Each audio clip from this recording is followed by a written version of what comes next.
Mais um caso de feminicídio no DF, dessa vez em Vicente Pires. Marido mata a mulher a facadas na frente dos filhos do casal. Esse é o 16º caso de feminicídio na cidade esse ano. Veja com Josiane Ricardo. Itana do Amparo dos Santos, de 36 anos, foi esfaqueada pelo marido na casa em que eles moravam em Vicente Pires. Quando a nossa equipe chegou, a Polícia Civil ainda fazia o trabalho de perícia no local. O suspeito foi preso pela Polícia Militar pouco depois do crime. Ele estava escondido nessa mata que fica ao lado da casa. Infelizmente foi uma discussão dentro de casa e ele tomou essa decisão de esfaquear a esposa na frente dos filhos e inclusive de um irmão da vítima. O homem foi identificado como Célio Costa do Amaral, de 41 anos. O caso foi registrado como feminicídio na 8ª DP da Estrutural. O crime aconteceu aqui na rua 19 de Vicente Pires. De acordo com informações da família do casal, eles estavam juntos há 18 anos. Foram quase 2 décadas de um relacionamento conturbado e cheio de violência. Na frente da casa, familiares acompanhavam o trabalho da polícia sem acreditar no que aconteceu. Essa mulher não quis mostrar o rosto, mas contou que o crime teria acontecido na frente dos filhos do casal. Eu só vi os gritos, só. Foi só isso que eu vi, mais nada. Eu foi doida, gritando, sem saber o que eu fazia. Nós apuramos que a vítima já tinha uma medida protetiva contra o homem. Itana registrou 2 ocorrências, uma em 2011 e outra em 2021. Ainda sobre o motivo do crime, a família disse que a mulher iria sair de casa para morar com o irmão, o que teria irritado o marido. O homem passou a noite preso na carceragem da 8ª Delegacia e deve passar por audiência de custódia. Ele confessou o crime à polícia. Com medo, a família aconselhava a Itana a deixar o marido. Ela falava que não, que ia dar mais uma chance para ele, que ele ia mudar. Que ele tinha prometido que ele ia mudar. E que ele ia mudar, mas não muda, né? Porque quando é assim, não muda. Não adianta. E ele estava obcecado. Você viu, os números são assustadores quando o assunto é violência contra a mulher no DF.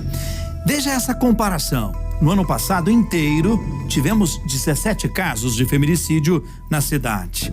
Agora, até hoje, dia 21 de junho, já chegamos ao 16º caso. É ou não é? Essa é de lascar. Veja a reportagem de Ariane Bittencourt. Itana, Adriele e Gabriela não se conheciam. Ainda assim, tinham histórias de vida muito parecidas. O final da trajetória de cada uma delas também foi o mesmo. As 3 foram vítimas de feminicídio. A morte de Itana do Amparo dos Santos foi o mais recente caso de feminicídio registrado no Distrito Federal. Aos 36 anos, a mulher foi esfaqueada pelo marido em Vicente Pires, na noite desta terça-feira. Celi Costa do Amaral Nascimento, de 41 anos, fugiu após o crime, mas foi preso pela Polícia Militar. Ele tirou a vida da companheira na frente dos 3 filhos do casal. Infelizmente foi uma discussão dentro de casa e ele tomou essa decisão de esfaquear a esposa na frente dos filhos e inclusive de um irmão da vítima. No começo do mês, a pedagoga Adriele Tauana de Carvalho, de 29 anos, foi morta em Santa Maria. Josmar Júnior Santos Gomes, de 28 anos, era namorado da vítima. Após uma discussão, ele atacou a mulher com diversas facadas no pescoço. Ela nem sequer pôde ser socorrida. Já o agressor tentou se matar após o crime, mas foi preso e levado ao hospital. No mês passado, mais um caso. Aos 33 anos, Gabriela Bispo de Jesus foi morta por Heriton Gomes, de 36.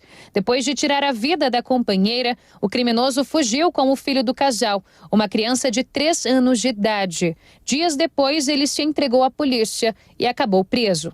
O DF já registrou 16 crimes do tipo somente em 2023. Em todo o ano passado, foram 17. Desde 2015, quando o feminicídio passou a ser uma qualificadora do crime de homicídio. 163 mulheres morreram neste contexto na capital federal. De acordo com a Secretaria de Segurança Pública, a maioria desses crimes foi cometida pelos companheiros das vítimas e motivada por ciúmes e pelo sentimento de posse. O ciclo da violência, que a gente chama, né, ele começa sempre com crimes menores. Então, injúria, calúnia, difamação, ele começa com agressões verbais e ele vai escalando até chegar no crime de feminicídio. Nenhum caso de violência doméstica, ele chega e a pessoa já mata, não. Normalmente ele passa por aquele ciclo. Então, tem a fase que ele começa a crescer, né, a violência entre aquele casal, entre aquele núcleo familiar, até o que a gente chama, né, chega um momento que tem a lua de mel, que é aquele momento que ele bate na mulher e aí ele se arrepende, ele fala, nunca mais eu vou fazer isso, nunca mais eu vou praticar isso com você e etc. Na segunda vez, ao invés dele dar um tapa, ele dá 2. Na terceira vez, ao invés de ele dar 3, ele dá 4. Na quinta vez, ele mata aquela mulher. De 2015 para cá, a maior parte das vítimas desse tipo de crime no DF tinha idades entre 18 e 39 anos. Quase 80% delas solicitaram medidas protetivas contra os agressores em momentos anteriores. Além disso, das 163 mulheres mortas dessa maneira, nos últimos 8 anos, 126 eram mães.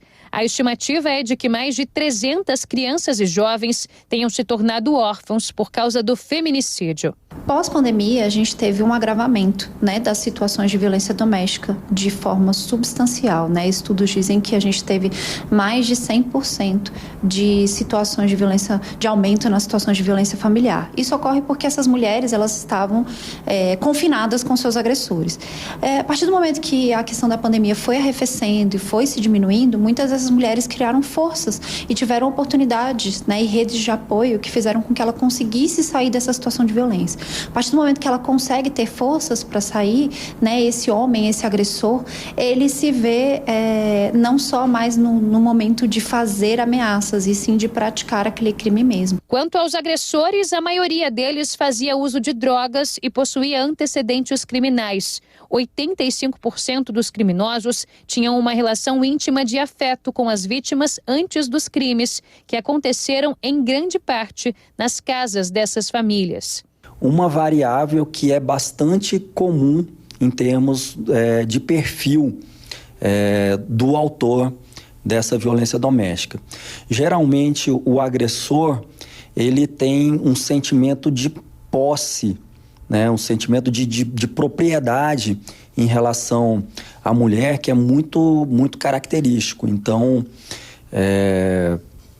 às vezes também não, mas é muito comum também, na verdade, que a violência ela seja potencializada também pelo uso de álcool e drogas. Este delegado explica que a denúncia desde os primeiros sinais de violência é imprescindível e pode sim salvar vidas. Que uma das melhores causas de enfrentamento é procurar ajuda, é denunciar, é vir na delegacia, é procurar a Casa da Mulher Brasileira, é procurar a Secretaria de Segurança Pública, é procurar a Secretaria das Mulheres. É realmente fazer com que isso saia da informalidade e buscar a tutela por parte do Estado. E mais do que isso, na luta por uma sociedade em que as mulheres sejam respeitadas e parem de ser mortas, é preciso falar em educação. Os homens devem entender desde cedo que não somos objetos que possam ser possuídos por alguém. É necessário aprender também que não é não. Tudo isso faz parte de uma cultura que ainda precisa ser construída. Infelizmente, no Brasil, o machismo é pesado, é forte. Se estupra, mata simbolicamente. É como uma morte em vida. É muito, muito pesado. E se você conhece alguém que esteja sendo vítima de violência doméstica, não se cale. Também não julgue uma mulher que, por alguma razão, tem dificuldades para se desvencilhar de um relacionamento abusivo. Antes de apontar o dedo, é importante estender a mão. A gente brinca quando a gente fala de violência doméstica que a gente não tem que meter só a colher, a gente tem que meter a colher, a concha, a escumadeira, a panela de pressão. Se você vê o seu vizinho, denuncia. Se você vê uma situação acontecendo corriqueiramente com uma amiga, com uma colega, tente denunciar o mais rápido possível. A gente tem vários casos de situação de violência doméstica que as mulheres se salvaram por conta dessa denúncia. Como eu falei, muitas vezes essa mulher está presa numa teia psicológica que ela mesma não consegue ver. Então é importante que essa rede de apoio, as pessoas que estão em volta dessa mulher, vejam que aquilo não é normal, aquele tipo de tratamento não é normal. Pense, não durma com o inimigo.